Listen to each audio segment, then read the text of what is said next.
Chapter number 1, Introduction of Commerce and Management. Introduction देखेंगे.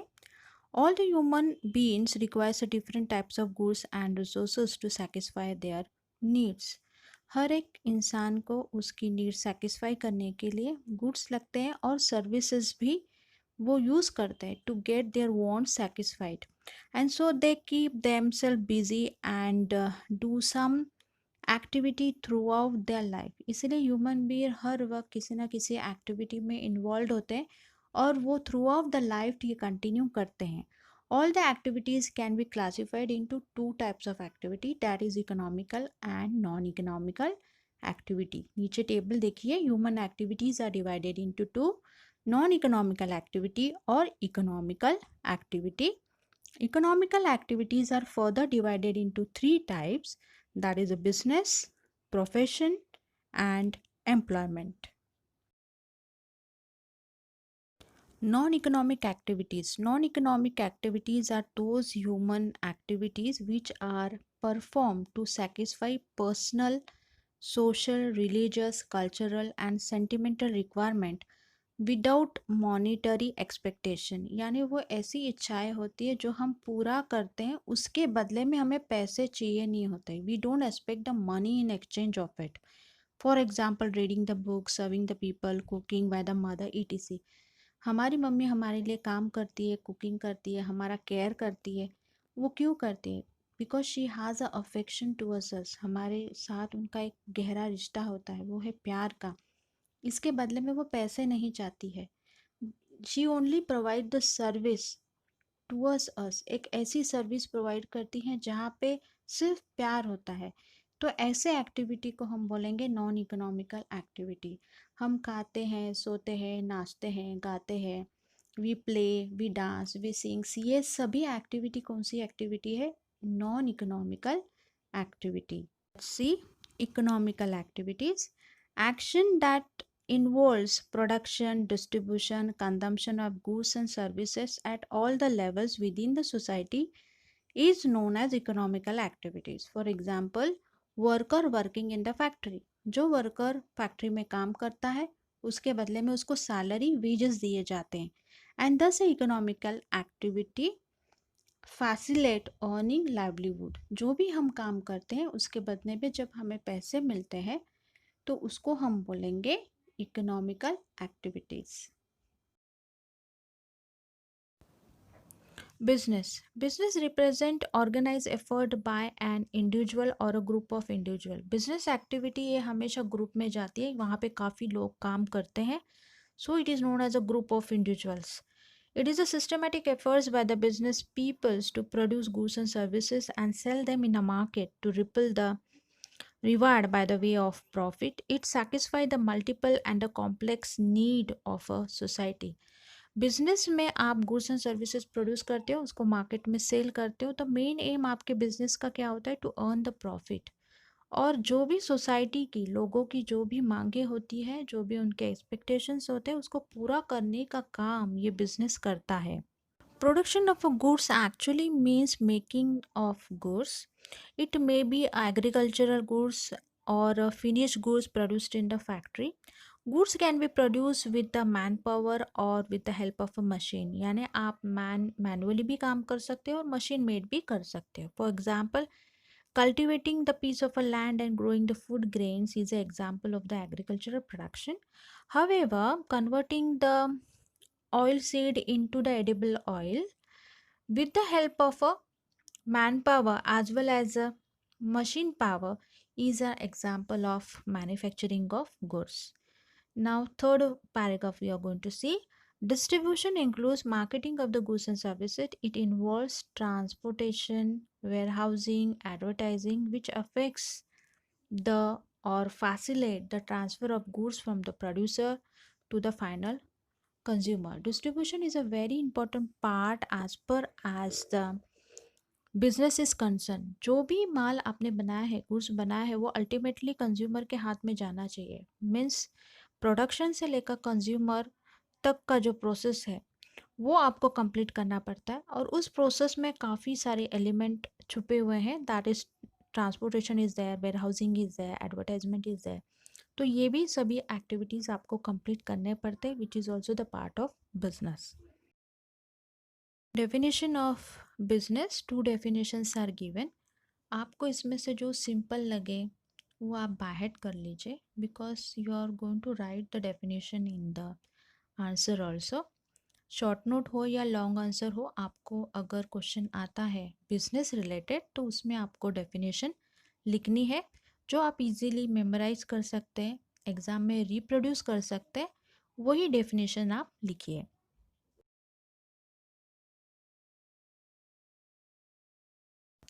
Characteristics or features of business. First one, an economic activity. Business is an economic activity as it is undertaken to earn the money or livelihood. It is not because of a love, affection, feelings, sentiments, etc. ये एक economic activity है. Business आप करते हो पैसे कमाने के लिए करते हो. लव अफेक्शंस का इससे कोई भी रिलेशन या तो संबंध नहीं है. Second one, 2 parties. Every business transaction involves an exchange. Minimum 2 parties are required, that is the seller and the buyer.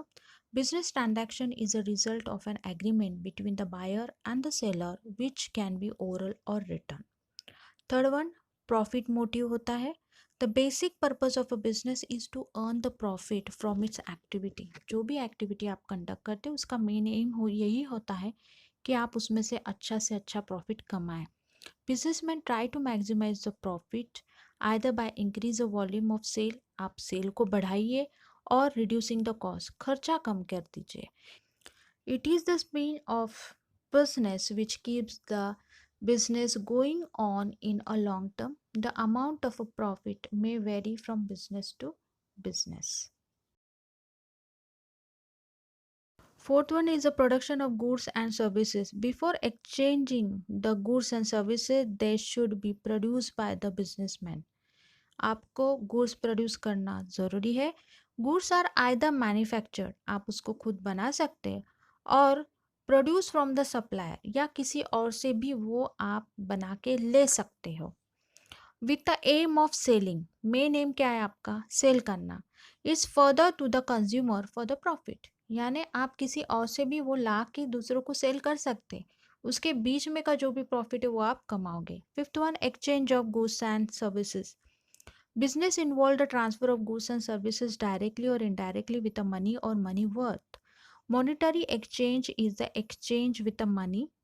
For example, buying notebook for cash. On the other hand, in the case of barter exchange, the goods and services are exchanged for the some other goods and services. For example, the wheat is exchanged for rice. Business में exchange होना ज़रूरी है goods and services का, और जो exchange होता है on the basis of money होता है, या तो फिर बाटर सिस्टम, चीज़ों के बदले में चीज़ें देना. वीट लेना है तो राइस दे दो, मीन्स वीट लेने के लिए आप उसको एक्सचेंज कर रहे हो with the rice. If the goods are produce by the own consumer, that is stitching a dress for the daughter, it is not called as a business activity, but a stitching of a dress in a tailoring shop and taking the stitching charges for that, it is a business activity. देखिए, आप अपने बेटे के लिए dress सीते हो, तो ये कोई एक्सचेंज नहीं हुआ, ये बिजनेस नहीं है, क्योंकि आपका घर का काम है, आप घर के लिए कर रहे हो. अगर आपका टेलरिंग शॉप है और आप ऑर्डर्स लेते हो and you are stitching the dress, उसके बदले में आप पैसे लेते हो, then it is called as a business activity. If the goods are donated or given as a gift, then it cannot be considered as a business activity. हाँ, अगर आप चैरिटेबल बेसिस के पर कुछ प्रोड्यूस कर रहे हो और दे रहे हो, तो इसको भी हम बिजनेस एक्टिविटी नहीं कहेंगे. Sixth one, dealing in goods and services. Every type of business transaction is concerned with either the goods or services. In the absence of goods and services, business cannot take place. Business होने के लिए goods and service होना, exchange होना ज़रूरी है. These goods may be a consumer goods or a capital goods. However, the services created for business purpose are intangible. जो भी service provide की जाती है वो intangible होती है, जैसे टीचिंग है, डॉक्टर्स जो भी सर्विस प्रोवाइड करते हैं, दिस आर ऑल इंटेंजिबल, आंखों से दिखता नहीं है वो, which are essential for doing the business, for example transportation, banking, insurance, ये सब सर्विसेज में आता है, बैंकिंग है, ट्रांसपोर्टेशन है ये, और उसके बिना बिजनेस एक्टिविटी ये कंप्लीट नहीं होती है. Now let's see the classification. Goods are divided into two types, that is consumer goods and capital goods. Consumer goods में है टी, कॉफ़ी, मिल्क, यानी टूथपेस्ट, ब्रश, जो भी आप डायरेक्टली मार्केट से लाते हो और उसको यूटिलाइज करने लग जाते हो, कंज्यूम करते हो, तो that is your consumer goods. And capital goods वो गुड्स है जहाँ पे उसको आपको ला के उससे प्रोडक्शन करना है फिर सेल करना है, उसको कैपिटल गुड्स कहते हैं. फॉर एग्जांपल प्लांट है, फर्नीचर है, मशीनरी है. आपने मशीनरी खरीदी आपके कंपनी में, आप उसको रखा, उसके बाद आपने प्रोडक्शन स्टार्ट किया, उसके बाद जो गुड्स प्रोड्यूस हुए उसको फिर मार्केट में सेल करने के बाद you get a money, that is your capital goods. 7 point continuity in dealing. Every business requires regularity in a transaction.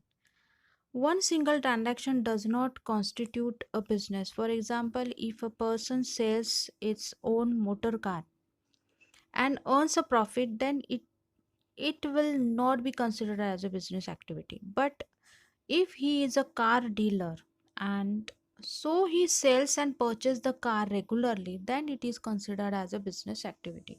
जो भी बिजनेस आप कंडक्ट करते हो वो रेगुलर बेसिस के ऊपर होना ज़रूरी है. यहाँ पे उन्होंने काफ़ी सिंपल एग्जांपल दिया है कि आपकी एक कार थी, आपने उसको बेच दी and you earn the profit. ये एक नॉर्मल बात हुई, इसको हम बिजनेस एक्टिविटी नहीं कहेंगे क्योंकि आपकी कार थी, आपको नहीं चाहिए थी, आपने बेच दी. But if you are the dealer in the car, आपका बिजनेस ही कार का है, लेना, परचेस करना, सेलिंग करना. If you are a dealer as a seller of a motor car vehicles, तो उसमें जो भी आप एक्टिविटी करते हो, प्रॉफिट लॉस जो भी आप सस्टेन करते हो, that is your business activity. Second one is next one 8 1, that is uncertain results. देखिए बिजनेस में जो भी रिजल्ट आता है वो फिक्स नहीं होता है कि आप अगर सोचते थे इतना ही प्रॉफिट हर साल होना चाहिए, ऐसा नहीं है, अप एंड डाउन होते रहते हैं. तो your return is uncertain. Return means a profit. In a business the returns are never predictable. आप सोच पहले डिफाइन नहीं कर सकते, उसको प्रिडिक्ट नहीं कर सकते. और गारंटेड अ बिजनेसमैन में अर्न अ प्रॉफिट और even he can have a loss also, suffer a loss also. 9 point element of risk. Risk is a key element of every business which is concerned with exposure to loss. Business एक ऐसी activity है जो risk bearing है, जहाँ पे काफ़ी risk है. हर बार profit होगा ऐसा नहीं है, लॉस भी हो सकता है. It is due to the some unfavourable and undesirable event. ऐसी कुछ चीज़ें हो जाती है जो which are beyond our control. Every business will have a some or the other risk. कुछ ना कुछ तो रिस्क होती है. Intensity of the risk can be minimise. उसकी तीव्रता, शार्पनेस आप कम कर सकते हो, मगर आप उसको टोटली अवॉइड नहीं कर सकते. Certain factors are beyond the control of businessmen, like a change in a consumer taste, likes, dislike, fashion, change in the method of production, fire, thief, natural calamities, etc. No business is free from all above factors. Consumer satisfaction. Consumer satisfaction is the ultimate aim of all economic activity and business is not an exception to it. Her business का M तो यही होता है कि consumer satisfaction हो. Modern business believes in satisfying the consumer by producing the quality product and service at a reasonable price. यानी quality goods देना और कम से कम पैसे में, यानी इकोनॉमिकल वे में देना है.